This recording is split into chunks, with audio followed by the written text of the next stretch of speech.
જુનાગઢ રાધારમણ મંદિર તાબાનું ભેસાણ સ્વામિનારાયણ મંદિરે 19મા પાઠોત્સવ નિમિત્તે ભવ્ય શાકોત્સવ સાથે ભક્તિ, સંસ્કાર અને સેવાનો ત્રિવેણી સંગમ કાર્યક્રમ યોજાયો. નમસ્કાર, સહજ ન્યૂઝ સાથે હું છું ગોપાલ ભેસાણિયા. ભેસાણથી મળતી માહિતી મુજબ ભેસાણ ગામ સ્થિત શ્રી સ્વામિનારાયણ મંદિરે 19મા પાઠોત્સવ નિમિત્તે આજે અતિ ભવ્ય અને દિવ્ય શાકોત્સવનું આયોજન કરવામાં આવ્યું હતું. આ પાવન પ્રસંગે સમગ્ર મંદિર પરિસરમાં ભક્તિભાવ, શાંતિ અને આધ્યાત્મિક ઉલ્લાસ છવાયો હતો. વહેલી સવારથી જ હરિભક્તો દ્વારા મંદિર પરિસર હરિનામ, ભજન અને સત્સંગના સુમધુર નાદથી ગુંજી ઉઠ્યું હતું. આ શુભ અવસરે સર્વ હરિભક્તોની લાગણીને માન આપી તરવડા ગુરુકુળથી સંતો પધાર્યા હતા.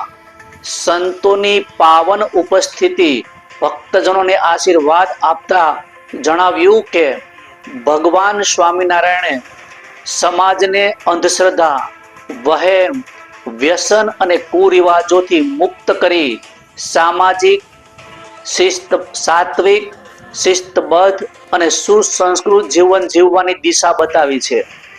સત્સંગી અને નિર્વ્યસની જીવનશૈલી અપનાવવાથી માનવીના વિચારો, વર્તન અને સમાજમાં સકારાત્મક પરિવર્તન આવે છે.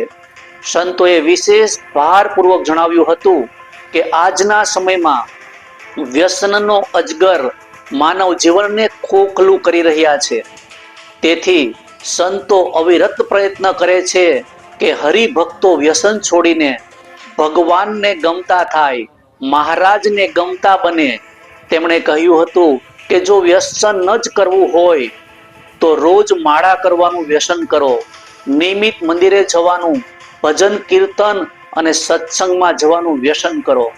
આવા સદવ્યસનોથી ભગવાન રાજી થાય છે અને જીવન ધન્ય બને છે.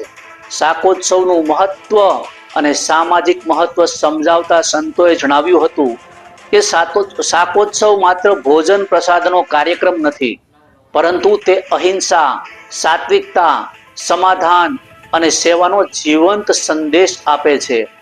મહારાજે જાતે શાક બનાવી પૂર્ણ ભાવ અને પ્રેમથી સૌ સંતો અને ભક્તોને જમાડ્યા હતા.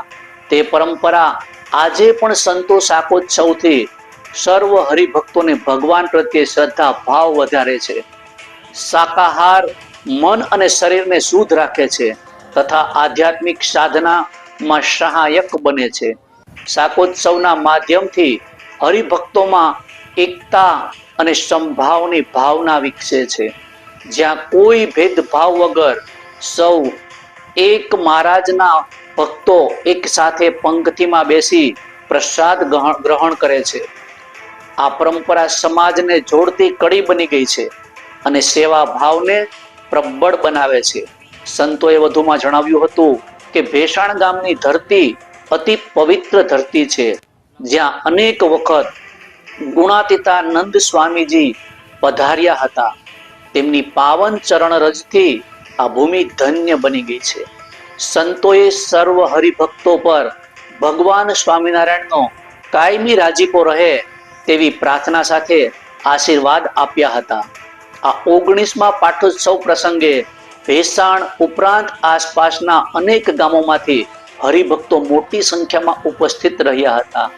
આ અવસરે જૂના મંદિરમાં અખંડ જ્યોત જીવંત રાખનાર કરમસી બાપા ભેસાણિયાને ભાવપૂર્વક યાદ કરવામાં આવ્યા હતા. તેમજ નવા મંદિરના નિર્માણ માટે સહયોગ આપનાર સર્વ હરિભક્તોના યોગદાનને કૃતજ્ઞતાપૂર્વક સ્મરણ કરવામાં આવ્યું હતું. મહિલા મંદિરના બહેનોની વિશેષ ઉપસ્થિતિ અને સત્સંગ પ્રત્યેની ભાવનાને ધ્યાનમાં રાખીને મહિલા મંદિરના નિર્માણથી સત્સંગની દિવ્ય જ્યોતનામાં નવી ચેતનાનો સંચાર થયો હોવાનું પણ આ અવસરે ઉલ્લેખવામાં આવ્યું હતું. કાર્યક્રમના અંતે તાલુકા લેવા પટેલ સેવા સમાજમાં રીંગણાનું શાક અને રોટલાનું ભવ્ય શાકોત્સવનું આયોજન કરવામાં આવ્યું હતું. ભોજન પ્રસાદના આયોજનમાં શાકોત્સવની ભાવનામાં સેવા, સંભાવ, સાત્વિકતા અને સમર્પણ રૂપે પ્રકટ થઈ હતી. આ કાર્યક્રમના અંતે કોઠારી સમજુભાઈ ભેસાણિયા તેમજ ભાયાભાઈ વઘાસિયાએ આ શાકોત્સવમાં તન મન ધનથી સહયોગ કરનાર સર્વ હરિભક્તો કાર્યકરોનો આભાર વ્યક્ત કર્યો હતો. ગોપાલ ભેસાણિયા, સહજ ન્યૂઝ, ભેસાણ.